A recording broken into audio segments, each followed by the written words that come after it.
আমার বাবা হচ্ছে দেশের বাইরে থাকতেন, সেখান থেকে সে যখন ছুটিতে আসে তখন আমার মাকে সে একটা ফাংশনে দেখে, পছন্দ হয়, ওইখান থেকে ঘটক পাঠায়, আমার বাবা মায়ের বিয়ে হয়।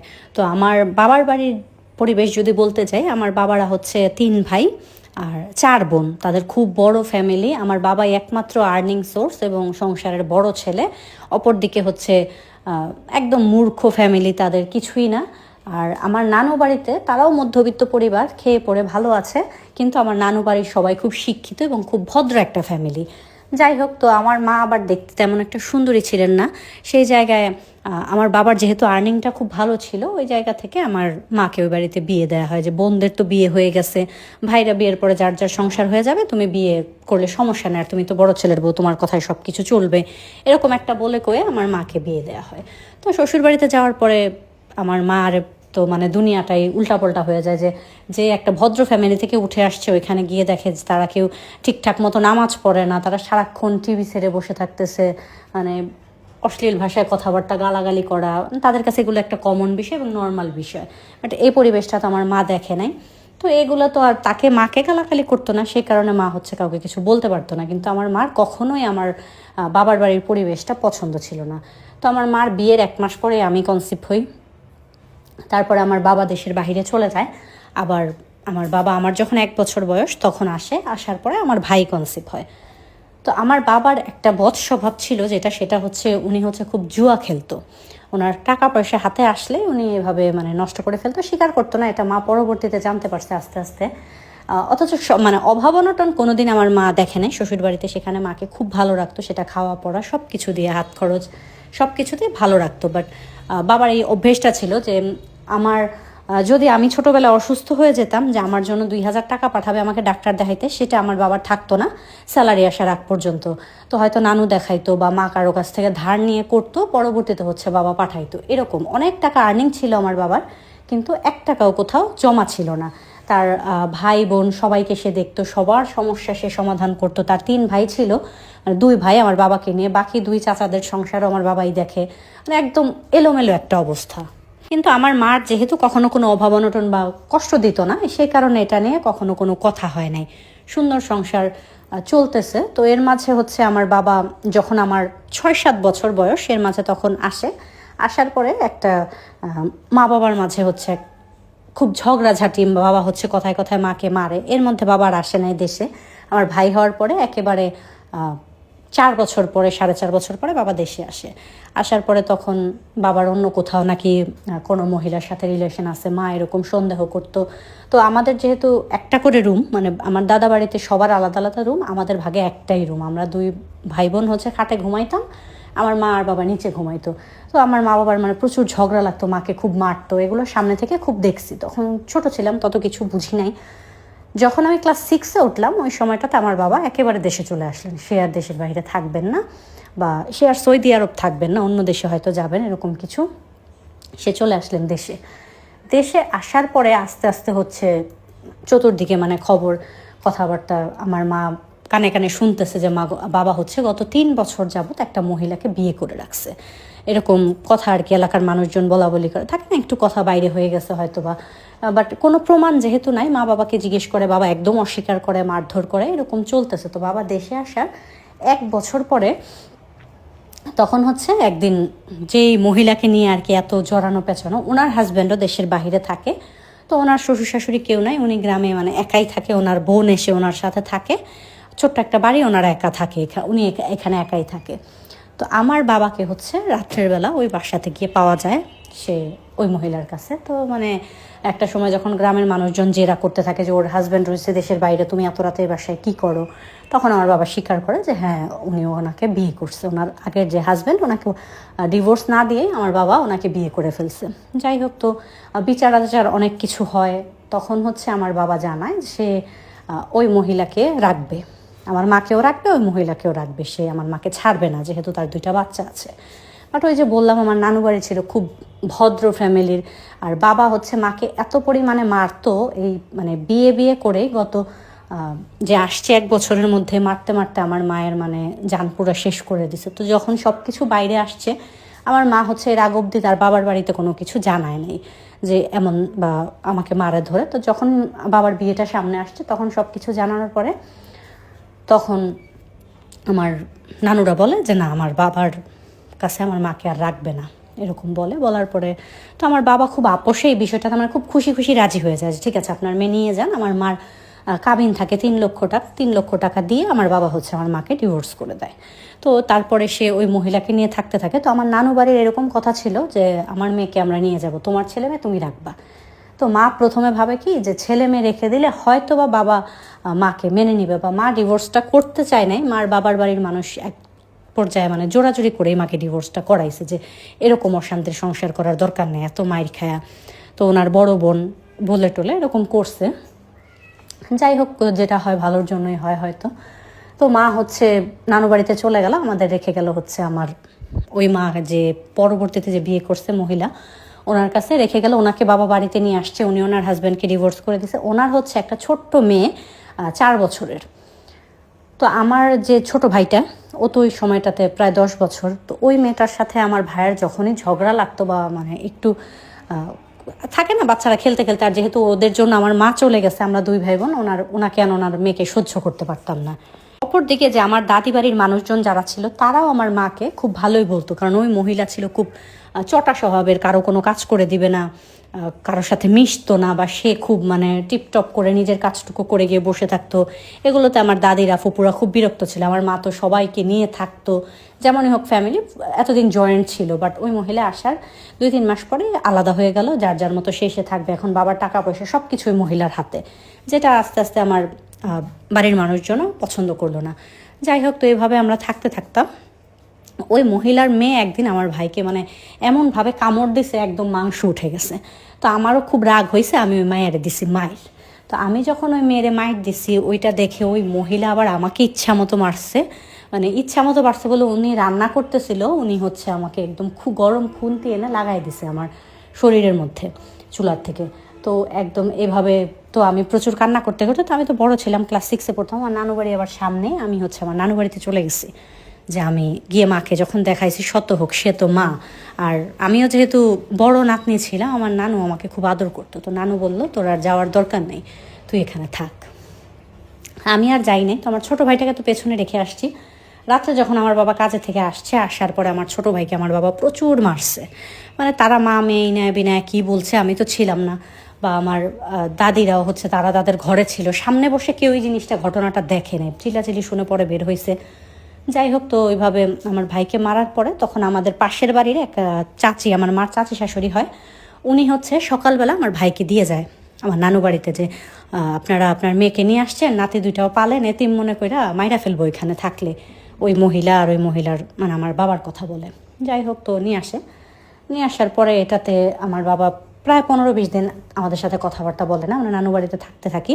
15-20 দিন পরে আমার বাবা হচ্ছে একটা ওনাদের বিয়ের যে উকিল ছিল আমার মা বাবার, ওনাকে পাঠানোর পরে বলায় যে আমি হচ্ছে প্রতি মাসে ওদের খরচ দিয়ে দেবো, ওদেরকে এখানে রাখতে বলো। তো ঠিক আছে। আমার নানু বাড়িতে হচ্ছে আমার মামারা 2 ভাই। আমার বড় মামা আমার মায়ের ডিভোর্সের পরে বড় মামি হচ্ছে আলাদা হয়ে গেছে, যে ননাসের সাথে একসাথে ঘর করবে না। আর যে ছোট মামা এখনও বিয়ে করে নেই। তো ছোট মামা, নানু আর হচ্ছে আমরা 2 ভাই বোন, আমাদের সংসার। তো নানাও কাজ করে, ছোট মামা কাজ করে, এই টাকা দিয়ে হয়ে যায়। বড় মামার কোনো টাকা পয়সা লাগে না, বড় মামা আলাদা থাকে। এর মধ্যে বাবা হচ্ছে আমাদের 2 ভাই বোনের জন্য মাসে 6,000 টাকা দিবে বলছে। তো তখন হচ্ছে একটু স্বস্তি পায় সবাই, যে ঠিক আছে তাহলে যেহেতু টাকা দিবে তো মার সাথে বাচ্চা 2টা থাক। ততদিন পর্যন্ত আমার মাকে মানে বিয়ে দিবে বা কোনো কিছু করবে এই ধরনের চিন্তা ভাবনা ছিল না কারণ। যাই হোক, তো আমরা নানু বাড়িতে থাকলাম। বাবাকে তো ওই যে 2-3 মাস থাকছি বাবার সাথে, ওইটাতে ঘেন্না ধরে গেছে বাবার প্রতি। এখন বাবা ওই যতটুকু টাকা পয়সা পাঠায় ওইটার জন্য মাসে একবার আমার সাথেই ফোনে কথা হয়, বলে যে বিকাশ নাম্বারে যে টাকাটা পাঠাইছে এটা বলে, আর এছাড়া আমার বাবার সাথে তেমন কোনো কথা হয় না। তো এইভাবে নানু বাড়িতে থাকলাম। আমি যখন ক্লাস 8-এ উঠলাম ওই সময়টাতে আমার মায়ের জন্য একটা বিয়ের প্রস্তাব নিয়ে আসলো আমার বড় খালা। তো ওই লোকের হচ্ছে ছেলে মেয়ে সব দেশের বাইরে থাকে, উনি দেশে থাকে। তো ওনার একটা মেয়ে আছে, ওনার মেয়ে ওনাকে বিয়ে করাইতে চাইতেছে। যথেষ্ট বয়স হয়েছে, বাট খুব টাকা পয়সাওয়ালা। তো আমার মায়ের হচ্ছে যে উনি থাকবেন। ওনার ছোট একটা আর কি আনম্যারিড একটা মেয়ে আছে আর একটা বিবাহিত মেয়ে, বাকি 2 ছেলে বউ নিয়ে দেশের বাহিরে থাকে। বয়স্ক, বাট একদম যে বুড়ো এরকম না, স্ট্রং লোকটা। তো উনিও মাকে দেখে পছন্দ হয়, তো বিয়ে করে। বিয়ের পরে উনি বলে যে তুমি চাইলে হচ্ছে তোমার ছেলেটাকে নিয়ে আসতে পারো, যেহেতু ওনার আনম্যারিড একটা মেয়ে আছে, ছেলে 2টা দেশের বাহিরে, তো তুমি চাইলে তোমার ছেলেটাকে নিয়ে আসতে পারো, বাট 2টা বাচ্চা অ্যালাউ না। তো মা প্রথমে না করে দেয় যে না, আমি বিয়ে করবো না, যদি বাচ্চা কাচ্চা নিয়ে বিয়ে করতে পারি করবো, না করলে দরকার নেই, আমি কাজ করে আমার ছেলে মেয়েকে খাওয়াবো, নানু বাড়িতে বলে। তো সবাই আবার বোঝায় যে তুমি কতদিন কাজ করে চলবা, মেয়ে তো বিয়ে দিয়ে দিলে শ্বশুর বাড়ি চলে যাবে, তোমারও তো একটা ভবিষ্যৎ আছে। তো এরকম বুঝাইতে বুঝাইতে একটা সময় আমাকে বলে নানু যে তুমি তোমার মাকে বলো, তাইলে তোমার মা রাজি হবে। তো আমি আবার মাকে বুঝাই যে ঠিক আছে, তুমি বিয়েটা করো, আমি তো নানু বাড়িতে ভালোই আছি। বাট এটা যে আমার জন্য এত বড় কাল হবে, সেটা তো আমি তখন বুঝি নাই। তারপরে যাই হোক, মার সাথে ওই লোকের বিয়ে হয়ে গেল। বিয়ে হওয়ার পর ওই লোক যেহেতু খুব টাকা পয়সাওয়ালা ছিল, ওনাদের বাড়িতে মাকে নিয়ে চলে গেল। মা হচ্ছে ভাইকে নিয়ে মার সাথে চলে গেল। তখন আমার ভাই হচ্ছে ক্লাস 6-এ পড়ে। তো মার সাথে ভাই খুব ভালো আছে। আমার মানে ওই বাড়িতে যখন আমি যাইতাম আর কি বেড়ানোর জন্য 2-1বার মার সাথে যখন গেছি, তো ওই লোকের যে আনম্যারিড একটা মেয়ে আছে, ওই মেয়েটা হচ্ছে এসএসসি পরীক্ষার্থী ছিল ওই সময়টাতে। উনি আমাকে একদম সহ্য করতে পারতো না, বা তুই তুকারি করে কথা বলা, খুব মানে অহংকার দেখানো, ওনাদের বাড়ি আমি আসছি এরকম, এটা না আমার ভাল লাগতো না। তো আমি 2-3বার মার সাথে গেছি, এরপরে আমি বাড়িতে যাওয়া ছেড়ে দিলাম। তো নিজেকে একদম ছোট ছোট ফিল হইতো। উনি খোঁচা মেরে মেরে ওই মেয়ে একটা এটা ওইটা বলতো, আবার বয়সও যেহেতু বড় ছিল। তো মায়ের কাছে যাওয়া ছেড়ে দিলাম। এর মাঝে মার বিয়ের 2 মাস পরে আমার নানা মারা গেলেন। তো যেখানে নানা মারা গেছেন, আবার বাবা শুনতে পাইছে যে ভাই চলে গেছে। তো বাবা হচ্ছে এখন 5,000 টাকা দেয়, যেহেতু ভাই নাই, আমি বড় হয়েছি, আমার খরচের জন্য শুধু। তো খরচের জন্য দিলেও আমি নানু বাড়িতে এমনভাবে থাকি, বা মা আমাকে এরকমভাবেই বড় করছে যে ঘরের সব কাজ টাজ করা, সব ধরনের কাজ, রান্না বাড়া সব কিছু আমি করতে পারি। মা যখন ছিল, মা আবার সেলাই মেশিনে টুকটাক কাজ করতো, তো আমি ঘরের কাজ টাজ করতাম স্কুল থেকে এসে। বাকিটা সময় নানু তো বয়স্ক ছিল। তো নানা মারা যাওয়ার পরে নানু আস্তে আস্তে অসুস্থ হইতে থাকলো। আর আমার ছোট মামা হচ্ছে যেই মানে একজনের সাথে প্রেম করে, ওই মেয়ে বলতেছে যে ভাগ্নি বাড়িতে থাকে। মূলত আমার মামাকে বিয়ে করানোর জন্য আমার মাকে বিয়ে দেওয়া, কারণ বোন ঘরে থাকে দেখে কেউ না কেউ ওনাকে মেয়ে দিবে না, এটা মামা আগে বলছে যে তোমার মেয়েকে বিয়ে দাও। পরবর্তীতে এখন মামা ভাবছিল হয়তো মা আমাকে ভাইকে 2জনকে নিয়েই চলে যাবে। পরে যখন দেখলো আমি থেকে গেছি, তখন হচ্ছে এরকম কথা আসলো যে ভাগ্নি ঘরে থাকে, আমি আমার মেয়েকে বিয়ে দেবো না। তো উনি হচ্ছে প্রেম করতো, ওনার সাথে অনেক বছরের একটা সম্পর্ক ছিল মামার। তো মামা খুব রাগারাগি বাড়িতে এসে, পরের মেয়েকে আমরা কেন পালবো, আমাকে কেন রাখতেছে, আমার জন্য ওনার লাইফ নষ্ট হয়ে যাইতেছে, ওনার বিয়ে হইতেছে না, হ্যান ত্যান অনেক কিছু বলার পর তো আমার নানু বলে যে ঠিক আছে, তুমি তাহলে বিয়ে করো, বিয়ে করার পরে তুমি তোমার বউ নিয়ে আলাদা সংসারে থাকো, আমি আমার নাতনিকে নিয়ে আলাদা থাকি, আমরা আলাদা রান্না করে খাবো, ওর বাবা তোর জন্য টাকা পাঠাই, এখন আমি তো আমার সৎ মার কাছে কোনোদিনও যাব না। তো এরকম যখন বলে, তখন এটা তো আর মানে মুখে বলা যায়, বাট এতটাও কি কেমন দেখা যায় না, গ্রামের মানুষজনই বা কী ভাববে। তো মামা বলে যে না, আমি এইভাবে এরকম করে থাকতে পারবো না, যে তুমি আমার শুধু একটা মা, তুমি বাইরে থাকবা। এরকম দ্বিধাদ্বন্দ্ব করতে করতে একটা সময় হচ্ছে মামার বিয়েটা হয়। তো বিয়ে হয় যখন, তখন আমি ক্লাস 9-এ পড়ি। বিয়ের পরে আমার মামির আচরণটা এরকম ছিল যে আমি হচ্ছে ওনাদের ঘরের কাজের মেয়ে। ওনার 1 গ্লাস পানির প্রয়োজন থেকে শুরু করে এভরিথিং আমাকে দিয়ে করানো হচ্ছে। তো সেটাতে আমি তেমন বিশেষ কিছু মনে করতাম না, যেহেতু আমাকে থাকতে দিতেছে, খাইতে দিতেছে, এটাই বেশি। আবার পড়াশোনাও করাইতেছে, বাবা তো ওইটাও করে নাই, মা চলে গেছে। তো আমি হচ্ছে তাদের কাজ টাজ করতাম। তো আমি দেখতে ভীষণ সুন্দরী, আমার মা দেখতে বেশি মানে ভালো ছিল না, আমার বাবাও দেখতে তত সুন্দর না, অথচ আমি আর আমার ভাই অনেক সুন্দর দেখতে। তো ওইটা হচ্ছে আমার মামির কাছে কোথাও একটা মানে থাকে না, একটু জেলাসির মনে হয় ব্যাপার ছিল। আমি কোথাও সেজে টেজে যদি কোথাও বের হইতাম, সে আমার সাথে কোথাও যাইতো না, বা আমি যদি একটা ভালো জামা পরতাম, এগুলো নিয়ে নানান কথা হইতে শুরু করলো। তো এরকম করতে করতে থাকতে থাকতে প্রতিদিন এই কথা সেই কথা, ঝগড়াঝাটি, নানান কথাবার্তা শুনি। তো মা হচ্ছে ওই বাড়িতে বিয়ে হওয়ার পরে মাও আমাকে টাকা পয়সা দিত, কাপড় টাপড় কিনে দিত, খুব ভালোই ছিলাম। এরপরে আমার এসএসসি পরীক্ষার পরে এখন আমাকে কলেজে ভর্তি করবে। তো বাবা যে কয়টা টাকা দেয়, ওটা দিয়ে আমি কলেজ ভর্তি হওয়া, আমার খাওয়া, যাতায়াত খরচ সব কিছু তো হবে না, কোচিং টোচিং। তো তখন হচ্ছে আমার মামা এরকম বলেই ফেলে, ছোটো মামা, যে ওকে খাওয়াবে কে, ও যদি কলেজে পড়াশোনা করে ওকে খাওয়াবে কে, ওকে বিয়ে দিয়ে দাও। বাট আমার কেন জানি যে বিয়ে জিনিসটার প্রতি এত পরিমাণে মানে বিরক্তি চলে আসছে মা বাবাকে দেখে, চতুর্পাশে দেখে, যে বিয়ে করব না, পড়াশোনা করব, নিজে প্রতিষ্ঠিত হবে, নিজেরটা নিজে কাজ করে খাবো, বিয়ের দরকার নেই, জীবনে কোনো মানুষকে আসতে দেবো না, এরকম হচ্ছে আমার চিন্তা ভাবনা ছিল। তো আমি হচ্ছে বিয়ে করব না। আর ওই যে নানু বাড়িতে থাকতাম, যদিও দু একটা ভালো সম্বন্ধ আসতো, তো যেহেতু বাবা মা দুজন নাই বললেই চলে, তো ওনাদের মেয়ের জামাই এসে কোথায় একটু বেড়াবে বা মানে তাদের তো আর কোনো এরকম জায়গা হইলো না যে আমার তো কোনো জায়গা নেই, আমি কোথায় আসবো থাকবো, বিয়ে দাও মানে সারা জীবনের জন্য আমাকে নিতে হবে। তো এই বোঝাটা যেমন কেউ নিতে চাচ্ছিল না, আমার বিয়ে আর হচ্ছিল না। তো এরকম করতে করতে আমার নানিও মারা গেলেন। নানার মারা যাওয়ার 2 বছর পরেই নানি মারা গেলেন। এখন নানি যখন মারা গেলেন তখন তো আমার কেউ নাই দুনিয়াতে। মা আছে, বাট মা ওই লোক প্রায় অসুস্থ থাকে, এই বাড়িতে থাকতে পারে না। উনি যখন অফিসে চলে যায় বা ওনার মার্কেটে দোকান আছে ওখানে উনি চলে যায়, মা হচ্ছে 2-3 ঘন্টার জন্য আসে আমার সাথে একটু কথা টথা বলে বা আমার জন্য কিছু রান্না করে নিয়ে আসে, আমাকে দিয়ে মা আবার চলে যায়। আর ভাই মার সাথেই থাকে, ভাই মাঝে মাঝে আসে, নানু বাড়িতে 1-2 দিন থেকে যায় এরকম। তো এখন আমি তো পানিতে পড়ে গেলাম প্রায়।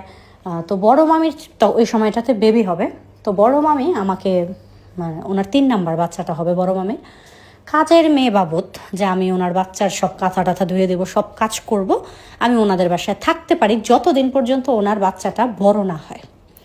তো এই অফারটা আমার কাছে একদমই ভালো লাগে নাই, এবং আমি বলছি যে না, আমি যদি কাজের মেয়ের মতো জীবনযাপন করি, ঢাকা শহর গিয়ে কাজ করলে তো মানুষের বাসায় কত টাকাও দিবে, আমি কেন হচ্ছে মামিদের কাজ করে খাবো। তো আমি আমার মাকে বলি যে না, আমি এখানে থাকবো না। তো যাই হোক, তো আমার বড় খালা হচ্ছে খুব টাকা পয়সা হলে, বড় খালার কান অবধি কথাটা যায়, যাওয়ার পরে খালা বলে ঠিক আছে ওকে ঢাকা পাঠায় দাও। এরপরে আমাকে খালার বাড়ি পাঠায় দেওয়া হয়। আমি সব কিছু নিয়ে খালার বাড়িতে চলে যাই। আমার খালা আমাকে কলেজে ভর্তি করে দিছে, এখানে এসে পড়াশোনা করতেছি। বর্তমানে আমি ইন্টারে ফার্স্ট ইয়ারে পড়ি। আর খালার বাড়িতে তেমন কাজ টাজ করতে হয় না, খালা আদর যত্ন করে, খুব ভালোবাসে। বাট বাবা মা হচ্ছে 2জন থেকেও না থাকার মতো। এখন খালাও প্রায়ই বলে যে তুমি বিয়ে করে ফেলো, কারণ আমার খালু এটা কখনোই পছন্দ করে না আমি ওনাদের বাড়িতে থাকি। আর আমার যে খালুর মা মানে আমার খালার শাশুড়ি, উনিও পছন্দ করে না যে একটা উটকো ঝামেলা, ও কেন এই বাড়িতে থাকবে। তো ওনারা হচ্ছে ওইরকমভাবে জানে না যে আমার বাবাই টাকা পয়সা দেয়, সেই টাকা দিয়ে আমি চলি এটা। আর বাকি আমার খালা বাবা যে টাকাটা দেয় ওটা ব্যাংকে জমা রেখে দিচ্ছে, খাওয়া পড়া সব কিছু খরচ খালাই দিতেছে। আর মা টুকটাক কিছু দেয়। খালা বলছে যে এটা জমা থাক, তোমার ভবিষ্যতের জন্য, তুমি ইন্টার পাস করার পরে আমি তোমার কিছু একটা ব্যবস্থা করতেছি, হয়তো ভার্সিটিতে ভর্তি করবে বা বিয়ে দিয়ে দিবে। বাট এখানে আর কেউ আমাকে খাওয়ার খোটা দেয় না বা গালি দেয় না। আমার অগোচরে খালার সাথে খালুর একটু মন কষাকষি হয়, সেটা আমি বুঝি। বাট খালা এগুলো আমাকে বুঝায়া বলছে এটা নিয়ে তোমার কোনো টেনশন করার কিছু নাই, তুমি আর 2টা বছর কষ্ট করে পড়াশোনাটা অন্তত পক্ষে শেষ করো, ইন্টার পাসটা করো, এরপর দেখতেছি আমি কিছু একটা তো ভালো তোমার জন্য করব। তো এভাবেই চলতেছে জীবন। তো এখান থেকে হচ্ছে আমার শুধু এইটুকুই বলার যে আমার বা আমার ভাইয়ের তো কোনো দোষ ছিল না। আমি আমার ভাই তো কিছুই করি না এখানে। আমার বাবা বিয়ে করলো, আমার মাও পরবর্তীতে বিয়ে করলো, তারা তাদের জীবন সেট করে ফেললো, অথচ তাদের পেছনে যে আমরা 2টা ভাই বোনের জীবনটা যে এলোমেলো হয়ে গেল, যদি এতই হচ্ছে আমরা বোঝা ছিলাম, তাহলে তো আমাদের দুনিয়াতে আনাটা তাদের ঠিক হয় নাই। এখন আমার ভাইও বাড়িতে থাকে আমার মায়ের সাথে, বাট সে যে খুব একটা বেশি ভালো আছে সেটাও না। তাকে অনেক কথা শুনতে হয়, খারাপ ব্যবহার করতে হয়, কাজের ছেলের মতো 100বার দোকানে যেতে হয়, ভাই ফোন দিলে মাঝে মাঝে কান্না করে, যেহেতু আমরা প্রায় সমবয়সী। তো কান্না করে বলে যে আজকে 4 তলা থেকে নেমে আমি এরকম 8বার দোকানে গেছি, এই ধরনের এগুলো বলে, বা খুব ধমক দিছে। একদিন একটা কাপ পড়ে গেছে হাতে থেকে, সেটা নিয়ে আমার ভাইকে অনেক কথা শুনতে হয়েছে। তো এগুলো কান্না করে করে ভাই বলে, তখন খুব কষ্ট হয়। ভাইকে বলি যে একটু সহ্য কর, আমি যখন চাকরি টাকরি করবো তখন তোকে আমার কাছে নিয়ে আসবো, আমরা 2 ভাই বোন একসাথে থাকবো। তো এটাই ছিল হচ্ছে আপুটার গল্পটা। আসলে বাবা মায়ের ডিভোর্স বা বাবা মা নিজেদের চিন্তা করে যখন বিয়ে করে ফেলে, তখন যে বাচ্চাগুলোর পেছনে কত অবহেলিত হয়। ওনার খালা যদি আজকে আপুটার ভালো না হইতো, আপুটার রাস্তায় চলে আসা ছাড়া বা মানুষের বাসায় কাজ করা ছাড়া কোনো উপায় ছিল না। ওনার মা ওনার সুখের ব্যবস্থা করে নিছে, ওনার বাবা তার সুখের ব্যবস্থা করে নিছে। মাঝখান থেকে ছেলেমেয়ে 2টার জীবন এরকম এলোমেলো হয়ে গেছে। আল্লাহ এমন জীবন কোনো ছেলেমেয়ের না করুক। তো এটাই ছিল গল্পটা। কেমন লাগলো সেটা অবশ্যই জানাবেন। আর যারা উপন্যাস শুনতে পছন্দ করেন তারা আমার ইউটিউবে অনেক সুন্দর সুন্দর রোম্যান্টিক উপন্যাস আছে, চাইলে সেখানে গিয়ে শুনতে পারেন। কমেন্ট বক্সে আমার ইউটিউবের চ্যানেলের লিঙ্কটা পিন করা থাকবে, আপনারা চাইলে হচ্ছে ইউটিউব চ্যানেলটা সাবস্ক্রাইব করে সেখানে গিয়ে অনেক সুন্দর সুন্দর গল্প আছে, শুনতে পারেন। তো আজকের জন্য এতটুকুই। সবাই ভালো থাকবেন, সুস্থ থাকবেন। আল্লাহ হাফেজ, শুভরাত্রি।